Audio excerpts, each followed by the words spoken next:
আগামীকাল আমাদের টিম আবার আসবে, এসে যদি ওরা দেখতে না পায় সর্বোচ্চ দণ্ড দেওয়া হবে। একদিনে বানাই দিতে পারে না, রেডিমেডও পাওয়া যায়। রেডিমেড স্যার পাই নাই, পাইলে আমরা আনতাম।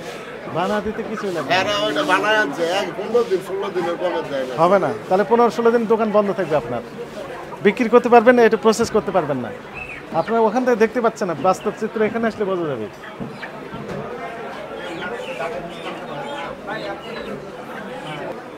এই যে দেখতে পাচ্ছেন ময়লা আবর্জনা স্তূপ পড়ে গেছে, জীবাণুযুক্ত করে দিচ্ছে মুরগির সাথে। সিলানোর পর পরিষ্কার মুরগি 100% হাইজেন মুরগিকে ওনারা এখানে জীবাণুযুক্ত করে দিয়ে দিচ্ছেন কাস্টমার কাছে, যান নিয়ে যা খান। আচ্ছা, পাশেই যেটি সেটি স্টিল ওই যে এসএস পাইপ দিয়ে তৈরি করা, এসএস দিয়ে, কিন্তু ইনি এটা করছেন না।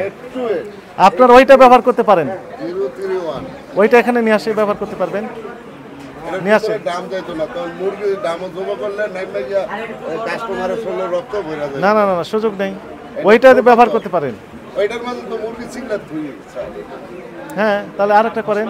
করবো তো স্যার। হ্যাঁ, 2000 টাকা দিয়েছে, সতর্কতামূলক।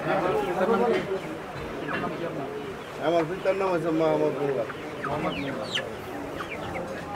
0180828031031।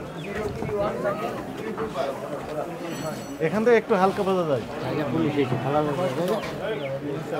তৈরি করার পর আর পরিষ্কার করে নিয়ে গেল না,